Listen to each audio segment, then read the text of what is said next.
कहते हैं मोहब्बत की शुरुआत अक्सर किसी सपने जैसी लगती है और कभी कभी वो सपना एक ऐसा रहस्य बन जाता है जिसे समझने के लिए इंसान को अपनी पूरी दुनिया कुर्बान करनी पड़ती है। ये कहानी है उस लड़के की जो बस एक सीधा सादा ऊंट चराने वाला था, और उस जिन्न लड़की की जो आसमान से गिरी और उसके दिल में बस गई। रेत के कणों में दोपहर की धूप झर बनकर समाई हुई थी। सिरे के सुनसान रेगिस्तान में सूरज कुछ इस तरह जल रहा था जैसे आसमान से आग बरस रही हो। हवा भी तप रही थी और दूर दूर तक जिंदगी का कोई नामो निशान नहीं था।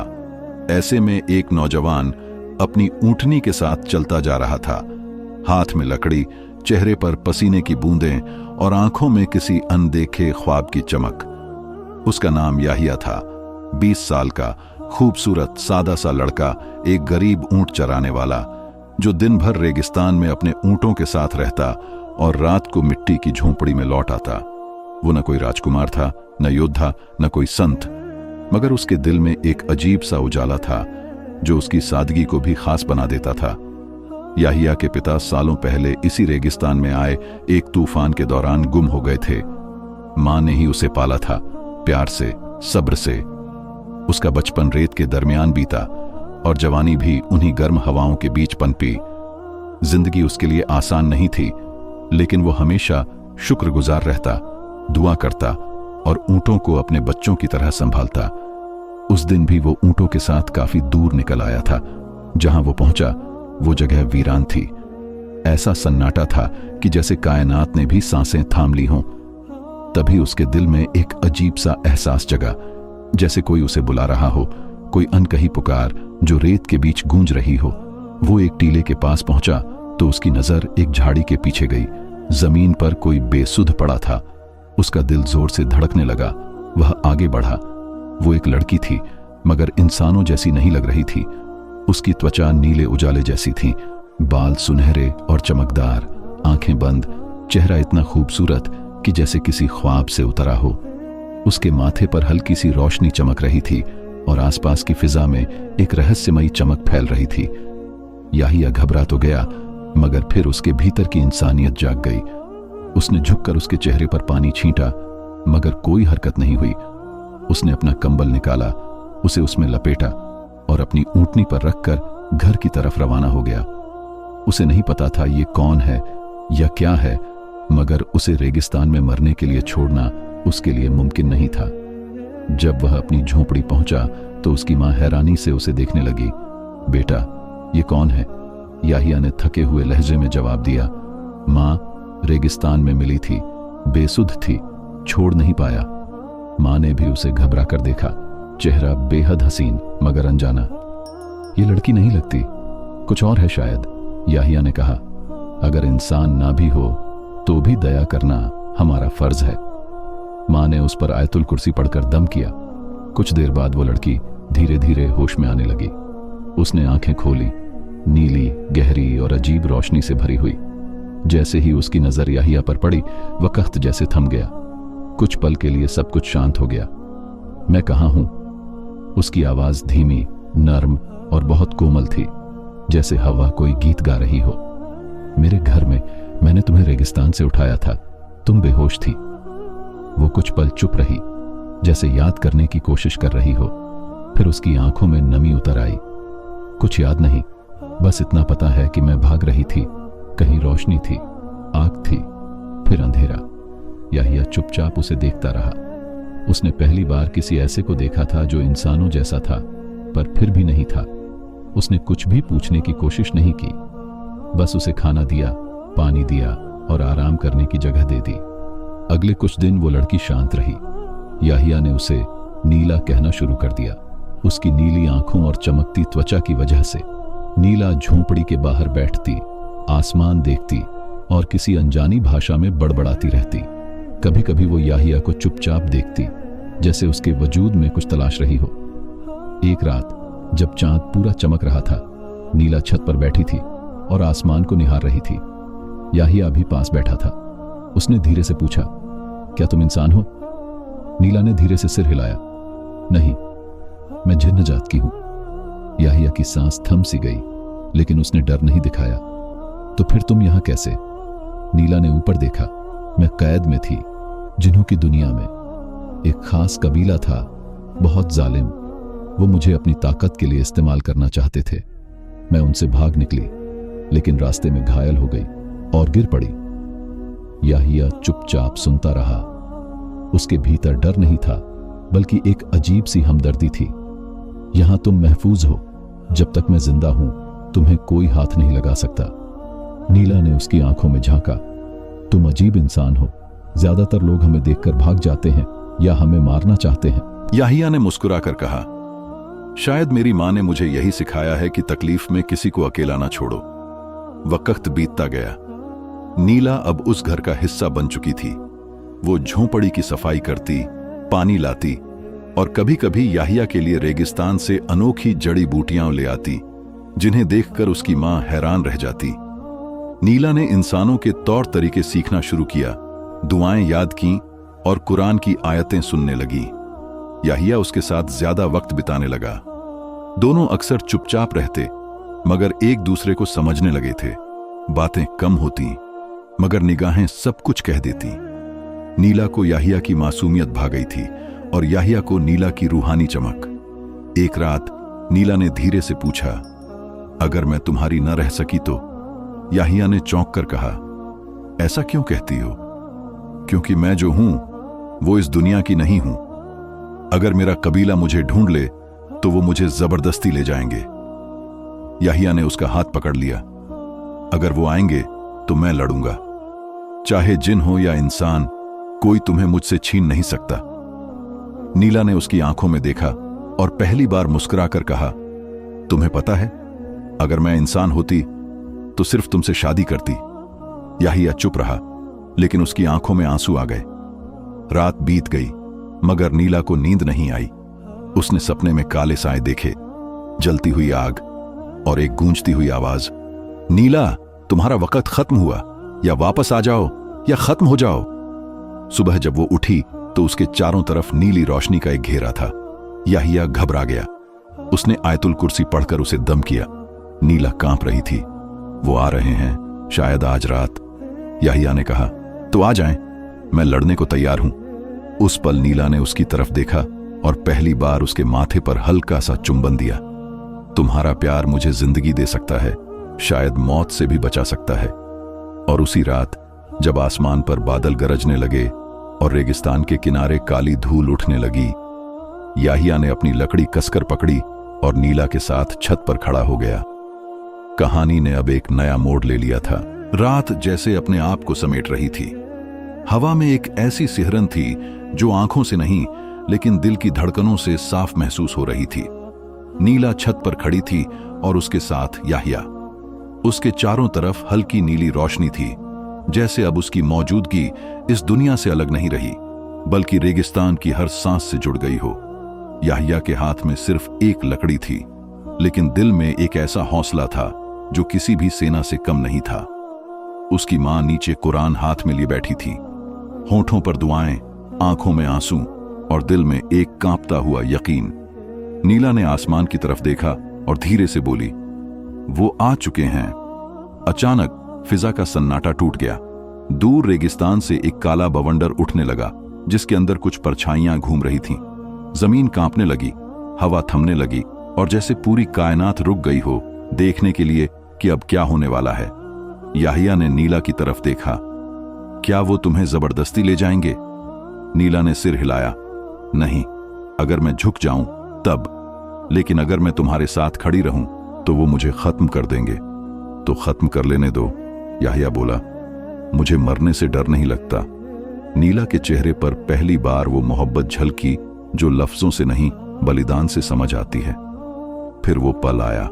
हवा में एक चीख गूंजी, जैसे हजारों पुरानी आवाजें एक साथ रो पड़ी हों। काला धुआं झोपड़ी के पास पहुंचा और उसमें से एक आकृति निकली, लंबा, डरावना, लाल आंखें और आग जैसी जुबान। वो जिन था, नीला के कबीले का सरदार। उसके पीछे दो और साए, काले, ताकतवर, लेकिन चुपचाप। नीला, वो गूंजता हुआ बोला, वापस आ जाओ, तुम हमारी हो, तुम्हारी ताकत हमारे खून में है।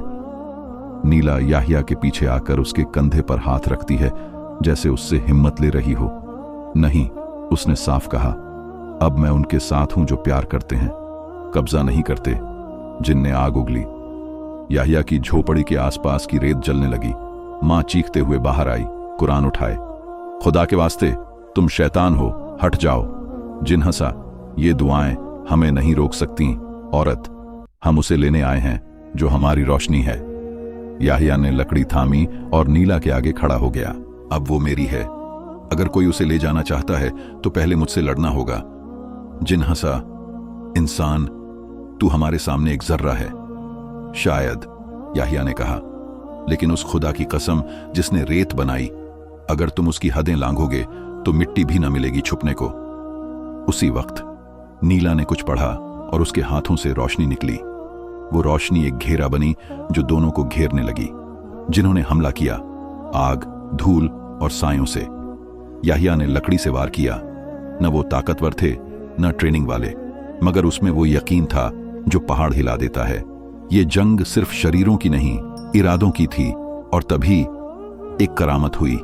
एक दरवेश सफेद कपड़े में, हाथ में तस्बीह लिए, अचानक साए से निकलकर सामने आया। कोई नहीं जानता वो कहां से आया। ऐ शैतान के पुजारियों, उसकी आवाज में बिजली थी। जिस जमीन पर खुदा का नाम लिया जाए वहां तुम्हारा राज नहीं। वो पास आया, कुरान की तिलावत करते हुए, और उसके कदमों से जमीन रोशन होने लगी।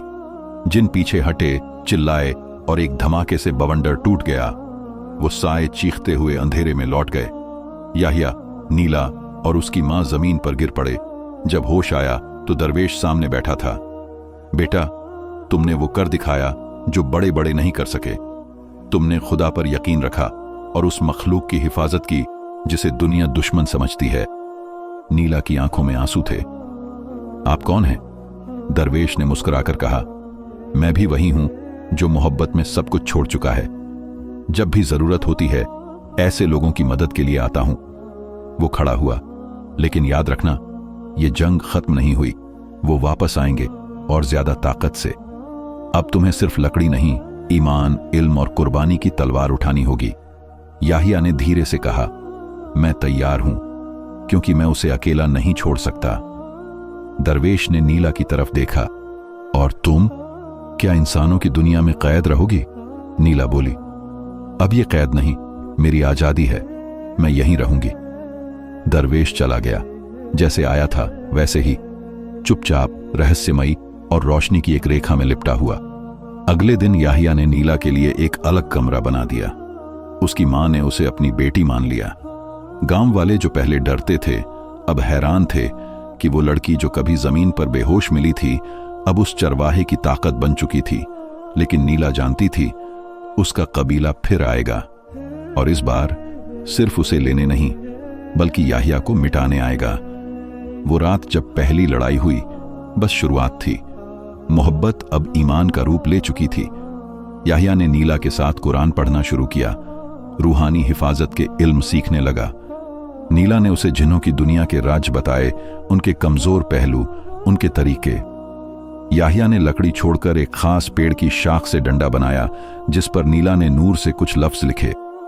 वो अब सिर्फ एक चरवाहा नहीं था, वो एक ऐसा रक्षक बन चुका था जिसका दिल मोहब्बत से भरा था और हाथ दुआ से मजबूत। दिन बीतते गए, लेकिन रातें और गहरी होती गईं, और बहुत दूर एक स्याह किले में एक और बड़ी जंग की तैयारी होने लगी थी। याहिया और नीला को नहीं पता था, अगला हमला सिर्फ उनके जिस्म पर नहीं, उनकी रूह पर होने वाला है। जब रात के अंधेरे में नीला के वजूद से रोशनी निकली और वो रोशनी आसमान की तरफ उठने लगी, तो यह समय जैसे याहिया के लिए थम सा गया। उसकी आंखों के सामने वो झंझादी, जो कभी आसमानों की मखलूक थी, अब इंसान बन रही थी। नीली चमकती त्वचा अब मिट्टी की तरह नरम और गर्म हो गई थी, और उसकी आंखों की रोशनी अब रूहानी से ज्यादा इंसानी लगने लगी थी। लेकिन उसके दिल की रोशनी पहले से कहीं ज्यादा गहरी हो गई थी। याहिया सजदे में गिर गया। उसकी जुबान पर सिर्फ शुक्र था और आंखों में आंसू। ऐ अल्लाह, जिसे दुनिया भूत कहती थी, तूने उसे मेरी इबादत का इनाम बना दिया। नीला ने धीरे से उसका सिर थामा और बोली, याहिया, अब मैं हमेशा के लिए तुम्हारी हूं। लेकिन तुम्हें पता है, ये तो बस शुरुआत है। याहिया ने सवाल भरी नजरों से उसे देखा। नीला की आवाज अब डरी हुई नहीं थी, बल्कि ठहराव और यकीन से भरी थी। जिन्हों की दुनिया सिर्फ मेरी नहीं थी। जब वो मुझे खो देंगे तो सिर्फ मुझे नहीं, तुम्हें भी मिटाने आएंगे, क्योंकि तुमने उनसे वो छीन लिया है जो उनके लिए फक्र था। याहिया हल्की सी मुस्कान के साथ बोला, मंजूर है, मैं हर दिन तुम्हारे लिए जिया हूं। अगर किसी दिन तुम्हारे लिए मरना पड़े तो वो मेरा सबसे कीमती दिन होगा। अगली सुबह रेगिस्तान खामोश था। नीला याहिया के साथ कुएं से पानी भरने गई। गांव की औरतें जो पहले उसे शक की निगाह से देखती थीं, अब उसे बात करने लगीं। बच्चे उसके पीछे भागते जैसे कोई परी देख ली हो। याहिया की मां अब उसे बेटी कहकर बुलाने लगी थी। वो छोटी सी झोंपड़ी अब किसी रोशनी से भरे आशियाने जैसी लगती थी, लेकिन नीला की आंखों में एक अधूरा सुकून था, जैसे उसे पता हो कि ये शांति ज्यादा देर टिकने वाली नहीं। जैसे ही रात हुई, हवा का रंग बदलने लगा। चांद की रोशनी पीली पड़ गई और हवा में एक अजीब सी सिसकी सुनाई देने लगी। याहिया ने जमीन पर कान लगाया और धीरे से कहा, वो आ रहे हैं। नीला ने उसकी तरफ देखा। इस बार सिर्फ मेरे कबीले का सरदार नहीं, पूरा जिन्हों का कबीला आएगा। आने दो। याहिया ने अपनी लाठी उठाई। अगर दिल में अल्लाह का नाम हो तो फरिश्ते भी मदद को उतर आते हैं। नीला ने उसका हाथ थामते हुए कहा, लेकिन इस बार तुम्हें भी बदलना होगा याहिया। कैसे? याहिया ने पूछा। नीला उसे झोंपड़ी के पिछले कमरे में ले गई, जहां एक पुराना संदूक रखा था। उसने उसे खोला तो उसमें एक नीला कुर्ता, चमकदार पगड़ी और एक छोटी सी चांदी की तलवार रखी थी। ये हमारे कबीले के रक्षकों के लिए था। अब मैं चाहती हूं कि तुम वो रक्षक बनो जो इंसान होकर भी जिन्हों से भिड़ सके। याहिया ने वो लिबास पहना। जैसे ही नीला ने पगड़ी उसके सिर पर रखी, उसके होंठों से एक दुआ निकली, ऐ परवरदिगार, जिसने आदम को इल्म दिया, हमें भी अपना नूर अता कर। उसी वक्त आसमान पूरी तरह काला हो गया, जैसे रात ने खुद रात को निगल लिया हो। नीला और याहिया छत पर खड़े हो गए। नीला ने आसमान की तरफ हाथ उठाए और कुछ पढ़ा। फिर एक नीली रोशनी आकाश में फैल गई, जो धीरे धीरे जमीन के चारों ओर एक रक्षात्मक घेरा बन गई। लेकिन तभी कुछ ऐसा हुआ जो याहिया ने कभी नहीं देखा था। जमीन में एक दरार पड़ी और उस दरार से एक काला दरवाजा उभरा। वहां से एक एक करके साए निकलने लगे, लंबे लाल आंखों वाले, और हर एक के हाथ में आग उगलती तलवारें थीं। वो सब जिन थे। उनके साथ आई थी एक डरावनी झिंझादी, नीला की पुरानी रहनुमा।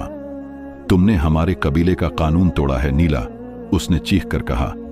तुमने अपनी ताकत एक इंसान के कदमों में रख दी। नीला ने बिना डरे जवाब दिया, मैंने मोहब्बत चुनी है, गुलामी नहीं। उसे छोड़ दो और हम तुम्हें फिर से वहीं ले जाएंगे जहां तुम्हारा हक है। याहिया आगे आया। जो भी उसके और मेरे बीच आएगा, मुझे पहले उससे लड़ना होगा, चाहे वो जिन हो या इंसान। फिर शुरू हुई जंग। जिन्हों की तलवारें आग उगल रही थीं और याहिया की लाठी रोशनी में बदल चुकी थी। नीला की उंगलियों से तसब्बुह की शक्ल में दुआ निकल रही थी।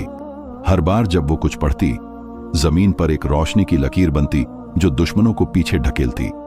याहिया हर जिन से भिड़ता, गिरता, उठता, जख्मी होता, लेकिन पीछे नहीं हटता। नीला उसकी पीठ पर खड़ी रहती और हर वार से पहले उसके लिए दुआ पढ़ती।